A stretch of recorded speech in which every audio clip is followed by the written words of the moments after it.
Y vamos a presentar a Carolina Amoroso, que es periodista, conductora del programa de televisión TN Internacional y del noticiero diario Está Pasando en el canal Todo Noticias. Es ganadora del premio Martín Fierro como conductora femenina y el premio FOPEA al periodismo de profundidad por el documental Darién, La Selva del Infierno. Además, Carolina va a estar moderando el segmento de los intercambios entre los panelistas y de las preguntas del público. Así que lo dejamos en manos de Carolina Amoroso. Bueno, voy a hacer algunos comentarios en relación a lo que aquí se dijo. A mí me parece correcta la tipificación de Cuba como el muro definitivo para América Latina, porque Cuba y los cubanos, y esto es bastante traumático, no solamente sufren la realidad de un virtual secuestro, además la lógica insular los ha aislado profundamente en este sentido. Esto ha ayudado mucho a que revolucionen durante 6 décadas las maneras en las cuales pueden hacer descender a una población a círculos desconocidos del infierno y que de alguna manera nadie haya hecho nada muy significativo para que eso deje de pasar. Pero además de sufrir todo esto, los cubanos sufren el negacionismo aún vigente hoy en rincones de América Latina como la propia Argentina, donde todavía se reivindican los logros de la llamada revolución o la autopercibida revolución. De hecho, muy recientemente, y sin dar nombres, escuchaba a un colega que está presentando un trabajo sobre Venezuela, haciendo distinciones sobre el modelo venezolano y el modelo cubano en cuanto al saldo para la vida de las personas y la calidad de vida de las personas, ¿no? Cuando algunas de las peores cosas que pasan en Venezuela son de inspiración cubana, ¿no? Esto sin quitarles mérito en la total ineficiencia al régimen venezolano, que, bueno, es responsable del éxodo más grande que hemos conocido en la historia de América Latina. Pero marco que Cuba sufre además la negación porque pienso que este es un elemento sumamente traumático para la población y creo que hay algo que aparece soslayado para los periodistas, quizás no, porque nosotros cubrimos esas historias mínimas que nos cuentan una realidad y ahí lo ves permanentemente. Hay gente que frente a esta frustración y este elemento traumático ha incluso hasta perdido la cabeza porque no se puede mantener la cordura frente a un mundo, yo diría a veces psicópata, ¿no? Que te quiere decir que no te pasa lo que te pasa, que te quiere decir que la realidad inobjetable de que vos estás acá lejos de tu casa y lejos de tu familia es porque vos tenés algún tipo de problema para ver todas las virtudes de esa hermosa vida que te están ofreciendo. Eso es profundamente psicópata. Y nadie o pocas comunidades han sufrido eso tanto como los cubanos. Porque ni siquiera en el caso, obviamente los venezolanos también lo sufrieron, ¿no? Pero me parece que en el caso venezolano fue como una cachetada de crueldad, ¿no? Lo que hizo el chavismo y entonces ese éxodo tan masivo hacía que fuera imposible, ¿no? Negarlo. Incluso quienes hoy reconocen que en Venezuela hay una catástrofe de proporciones se animan a establecer matices con el régimen cubano. Por eso digo que Cuba es la última o quizás la primera pieza del dominó. Yo no soy mucho de jugar dominó, pero me parece que vale la metáfora para ustedes. Y pienso en este sentido que para el ejercicio periodístico yo siempre marco, mi primer libro es sobre la diáspora venezolana, que mi obsesión son los éxodos porque los éxodos no mienten. Recién se mencionaba el trabajo que hicimos en el Darién. Allí en las historias de cubanos y venezolanos uno ve que, bueno, ahí se acaba todo, ¿no? Esa es la kriptonita del relato. Por eso odian que vayamos a hacer esas historias. Por eso las niegan, por eso dicen que hacemos montajes para montar sets de televisión. Escuchaba hasta eso en el Darién para armar una historia que no existe. Porque esos éxodos son la kriptonita del relato. Quiero volver a reforzar eso. Nunca soslayemos cuando nos encontremos con una persona que viene de huir de un infierno semejante y de situaciones que son profundamente humillantes. Nunca soslayemos el costo que tiene para la vida de esas personas, para su salud psíquica, para sus lazos. En el caso del régimen cubano hay un gran periodista, que es ya un artista, que es Abraham Jiménez Enoa, escribió un libro que se llama La Isla Oculta, que habla del virtual secuestro que implica nacer y vivir en Cuba, y habla también de su tránsito muy difícil por la situación traumática que implica el exilio, y cuenta muy bien cómo estos regímenes trabajan para el aislamiento no solamente de la población, sino de aquellos actores de rebeldía, de aquellos actores que pueden funcionar como agentes de cambio. Antes de pasar a las preguntas, bueno, quería decirles a los cubanos en la sala que la patria existe en el alma, y es un poco lo mismo que les decía a los venezolanos hace algunos días nada más, que ustedes ya son libres porque se están rebelando, lo que quieren es recuperar las instituciones, que obviamente son muy importantes para las garantías de los derechos fundamentales, pero no sientan que son estos tiranuelos los que tienen que restituirles la libertad, porque la libertad vive en ustedes y la patria existe en el alma.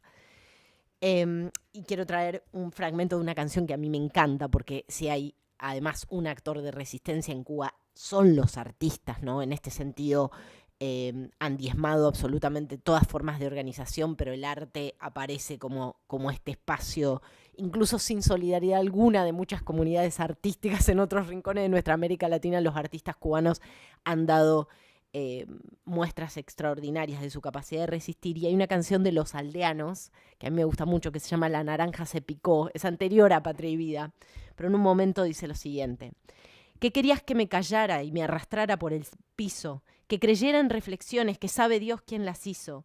Quiero ver el mundo y regresar, pero siempre conspiran. Parece que de lejos se ven mejor sus mentiras. Mira, tu tonta política es quien agudiza el drama, pues quitas lo que no das, que con esfuerzo otro se gana. Muchos están muertos o en cana, prefieren morir por el sueño americano que vivir la pesadilla cubana.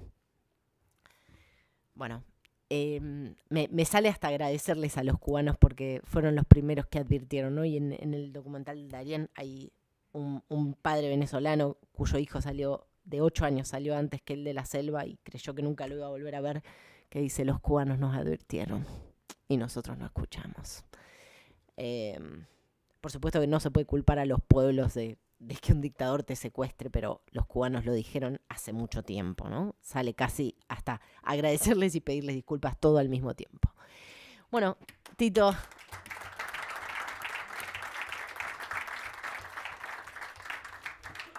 Tito, comienzo con vos. ¿Qué significó y traía todos los otros casos, porque me parece que la visibilidad del caso venezolano, la creciente visibilidad del caso nicaragüense, que igual está muy, muy ignorado para la dimensión del drama, pero qué significó para ustedes la visibilidad del caso venezolano a la hora de traer a Cuba al centro del debate también?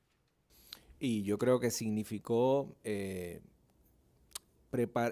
la gente pudiera entender el peligro que representa la dictadura cubana para las democracias. Yo creo que a veces se ve el problema Cuba como algo, bueno, anacrónico, algo que está ahí, que no repercute mucho en la región, y la muestra, ¿no?, de cómo se desmembró una democracia, cómo se destruyó un país, siguiendo ese modelo.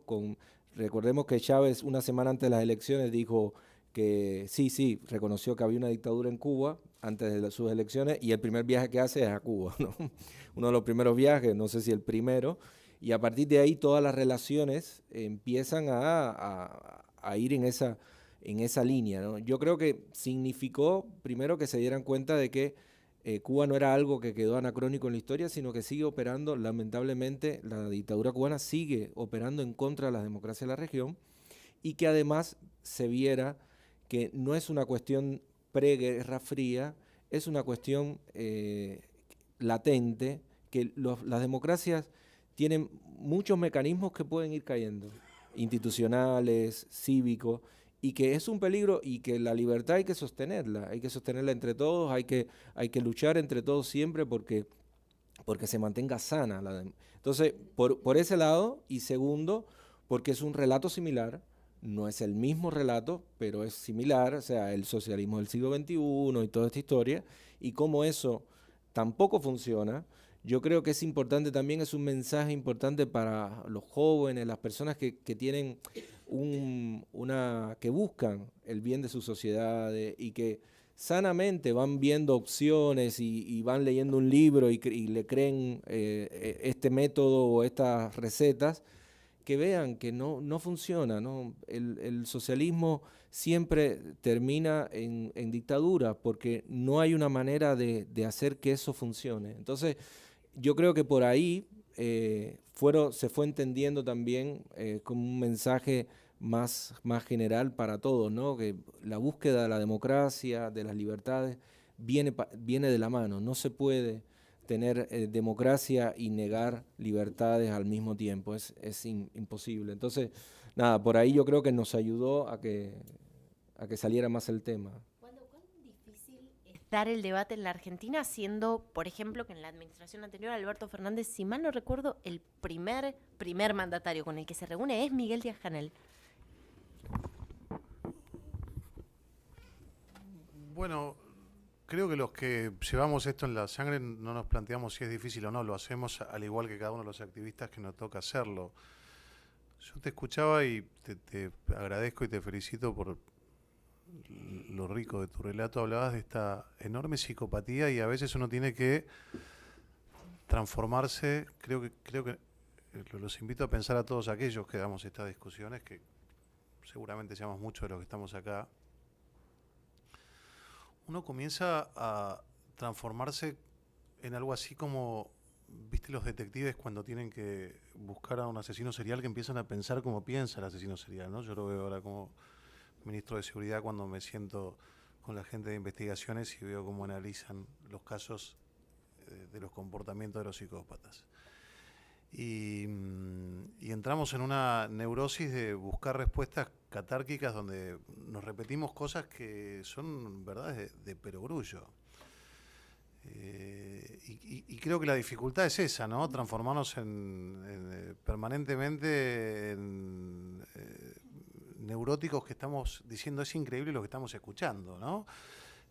Porque lo vimos en el caso, me citaste a Alberto Fernández, yo fui, entre otros, pero fui uno de los que denunció la presencia del embajador Capitanich en la Asunción en Nicaragua de Ortega, mientras estaba la sala presente un prófugo de la justicia argentina con alerta roja por el caso de AMIA, ahora que se cumplen 30 años del atentado a la AMIA. El kirchnerismo ha sido un gran psicópata, entre otros grupos políticos, lamentablemente. La firma del memorándum con Irán ha sido uno de los ámbitos en los cuales se plasma esta psicopatía, donde en la Argentina llegamos a nombrar coinvestigador de su propio atentado al autor del atentado.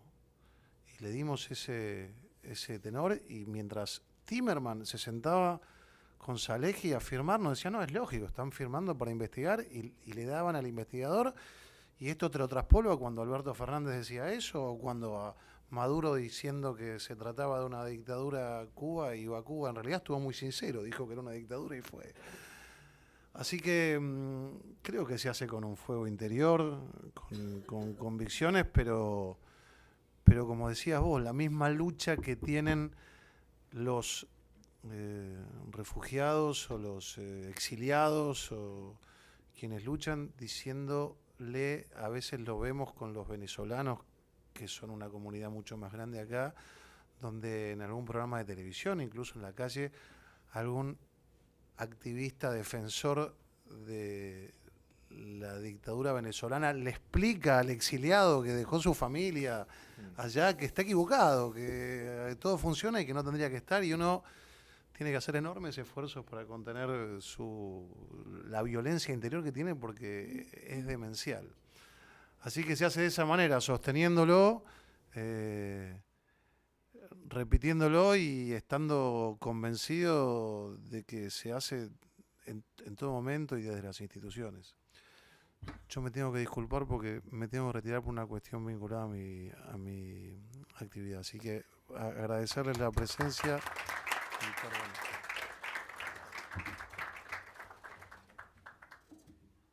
Perdón,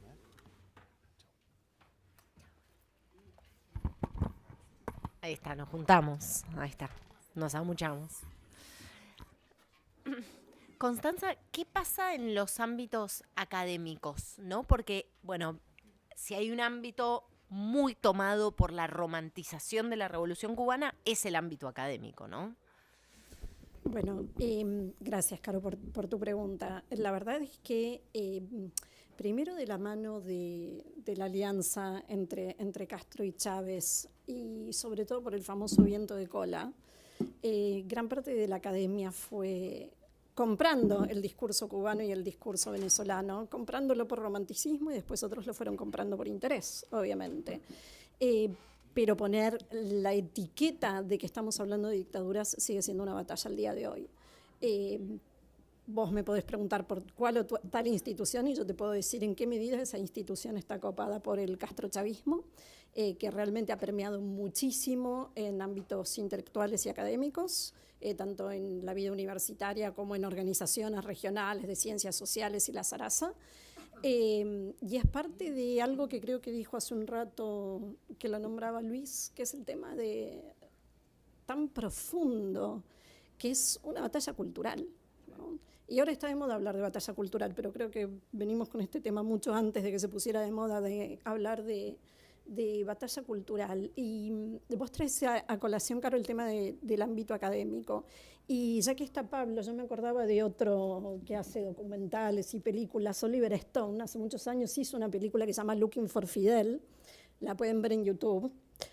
Porque claro, vieron esto, los progres yanquis, ¿no? Que va ahí con lo romántico, vamos a ver a Fidel y cómo la gente lo apoya y el sistema de salud de Fidel y todo esto. Y la película empieza con unos chicos que habían tratado de huir de Cuba, que habían creo que intentado robar un avión o un barco o algo por el estilo, y le hacen un juicio sumarísimo, sin debido proceso, obviamente, donde a los 3 días los condenaron no sé a cuántos años de prisión y tal. Sí, los fusilaron. Okay. Bueno, claro, entonces Oliver Stone, ¿no? Que iba a contar qué lindo que viven en Cuba, que está todo buenísimo, ¿no? Termina como, bueno, recalculando, ¿no? Y vos fíjate cómo al final del día empezaste vos tu comentario con esa canción de, ¿cómo se llamaban? Los aldeanos. Los aldeanos. Pero si ustedes le preguntan, no a un chico de 20, porque ya están con otra mentalidad, otra revolución pro libertad en su cabeza, pero los de 30, los que son un poco más jóvenes que yo, siguen escuchando Papá, cuéntame otra vez ese cuento tan bonito, ¿no? De aquel guerrillero loco que mataron en Bolivia. ¿Se acuerdan? De esa que era de Silvio Rodríguez. Entonces, ese tipo de canciones, películas, personajes como Silvio Rodríguez, Oliver Stone, que le hacen el juego a las dictaduras, ¿no? Y que tanto daño hacen. El mismo daño en la vida académica, solo que nos escucha poca gente. Lo que pasa es que ellos son un montón. Entonces son mayoría y los que decimos esto es una dictadura, que se están violando los derechos humanos. Cuando empezamos a hablar del tema de Chávez, mucho antes de que se muriera Chávez y tal, éramos 4 o 5 personas. Publicaba artículos en los diarios que no me los querían publicar, porque era como políticamente incorrecto en ese momento decir, estamos hablando de gobiernos autoritarios. ¿Qué pasó con muchos de los rostros, las voces del 11J? Yo recuerdo, en ese momento había entrevistado a una influencer que después me encontré con que estaba en el exilio, una influencer que en una nota en vivo la detuvieron, ¿recuerdan ustedes? Estos nuevos emergentes también de la sociedad civil, que luego yo intenté al menos seguirles el rastro a muchos de ellos y muchos terminaron en el exilio, otros presos. ¿Qué pasó, Tito?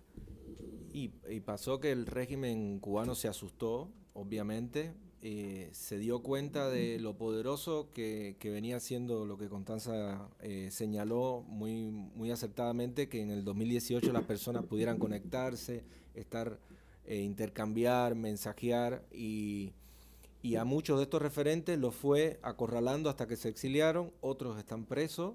O sea, recordemos que referentes de todo el arco político cubano, desde la sociedad civil hasta partidos o movimientos políticos, no sé, como José Daniel Ferrer, como Félix Navarro, gente que fueron expresos políticos del 2003, están presos hoy. están presos. O sea, gente tan famosa como ellos está hoy entre las cárceles, o Luis Manuel Otero, Michael Osorbo, pero tenemos una Catherine Bisquet, que la montaron en un avión directo a Polonia, junto con Hamlet Labastida, que llevaba 3 meses incomunicado en un centro como era la ESMA acá, que sigue operando en Cuba, que es Villa Marista, un centro de tortura, y los montaron en un avión directo a Polonia, y así muchas personas, muchos activistas del 11J y anteriores, lo único que le quedó fue la cárcel o el exilio. Además, estos tipos te lo dicen en la cara, en tu propia casa, todo el tiempo, que si sigues vas preso, que si no, vete, y así. Ese es el chantaje. Bueno, creo que los últimos datos hablan de 500.000 ya de cubanos desde el 2021 hasta la fecha, 500.000, teniendo en cuenta las dificultades de salir de Cuba, que no es que pasas a un pueblo y cruzas una montañita, que todo exilio es tremendo, ¿no? Pero implica pasajes de avión súper caros, porque además las aerolíneas explotan esa necesidad de salir. Y un detalle importante con esto de los emigrados y los refugiados y qué ha pasado, el régimen cubano, miren qué interesante cómo se articulan estas dictaduras. Terminando el 2021, anunciaron en diciembre de 2021 que había libre visado para Nicaragua, ¿sí? Y eso hizo que empezaran las personas a comprar los familiares para Nicaragua, y después desde Nicaragua ir cruzando frontera para llegar a Estados Unidos. Solamente esos que han llegado a la frontera de Estados Unidos se calcula que son más de 500.000, sin contar los que siguen saliendo en balsas, los que siguen muriendo, los que siguen desapareciendo en cualquiera de esas circunstancias, porque cruzando esa frontera, tú lo sabes muy bien, ahí te arriesgas a cualquier cosa, ¿no? Entonces, lo que ha pasado es que el régimen puso como válvula de escape, y además también para crearles conflicto en la frontera a todos los países centroamericanos, lo pone como moneda de cambio, como válvula que abre y cierra, y así puede negociar cosas con los gobiernos del Caribe y de la región, y a la vez presos, incomunicados. Bueno, hoy me levanté, hay muchas personas que están vigiladas en sus casas, familiares, activistas, personas que no tienen conexión. Eso el régimen lo que hace es que tratar de demostrarte siempre que es por gusto lo que uno haga, todo lo que uno se exponga, porque ellos tienen el poder absoluto, ¿no? Sabemos que no es así, que eso va a caer, pero es difícil, ¿no?, sostener esa lucha, y lo que ha pasado un poco es eso, ¿no? Muchas personas han emigrado, otras están presas, otras están en sus casas ahí temerosas de que les pongan 10 años, 20 años por poner un post en Facebook, en fin. Tengo una pregunta que ha llegado al formulario que tenían ustedes para la inscripción, que es de Leandro Cohen. ¿Cuáles identifican, Constanza, como los principales mitos respecto de la dictadura cubana, y en qué se relacionan con los de países como Venezuela? Qué interesante, los mitos y las narrativas, ¿no? Bueno, el primero es democracia, porque tenemos que seguir discutiendo y explicando que en Cuba no hay democracia, y hay muchísima gente que te dice, pero en Cuba la gente vota, como votan en Venezuela. No votan, no eligen. Entonces, el primer mito es el mito en torno a la democracia en el modelo cubano. El segundo es respecto de los resultados, ¿no? Los resultados de que, bueno, pero en Cuba la gente no le falta para comer, ¿no? Y entonces vienen los videos de que la gente, ¿no?, ninguno tiene sobrepeso, y no, pero eso está editado. El mito en torno a el sistema educativo, lo mismo, los resultados del sistema educativo, lo que hacen con los médicos, las misiones de los médicos que dieron vueltas por toda América Latina, que hay muchos estudios sobre que es una nueva forma de esclavitud, el tema de los médicos cubanos. Y sobre todo, para mí el mito más grande es el bloqueo. Porque no hemos hablado hasta ahora de eso, y en verdad Cuba comercia con todos, Y esto que yo nombraba antes, ¿no? Tantas instituciones que son cómplices con su silencio, me parece que uno de los mayores cómplices de estos años es Rodríguez Zapatero y España. Digo primero a Rodríguez Zapatero y obviamente para llegar a Sánchez, pero pienso en la complicidad de Rodríguez Zapatero, de España, de los negocios de los megahoteles en Cuba y como toda la cúpula castrista se queda con los dividendos, ¿no? De todos esos negociados. Y esto venía a cuento de qué, Carolina, me dijiste de los mitos. Ok. Entonces, sí, no, porque me quedé pensando, ¿no? Con lo de los hoteles me hizo acordar tanto a tanta gente que uno conoce, ¿no? Que viaja a Cuba y se va a los hoteles 5 estrellas y...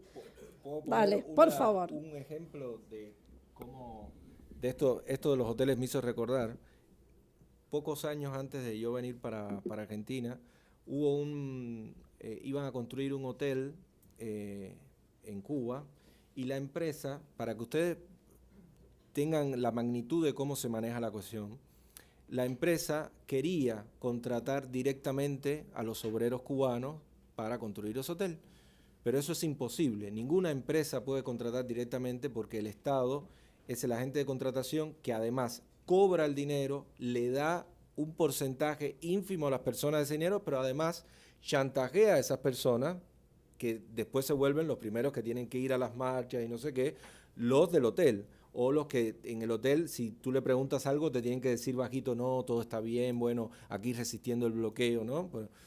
Bueno, esa empresa, no me acuerdo el nombre, quería contratar a los trabajadores cubanos e insistió en eso, y la dictadura cubana dijo que no.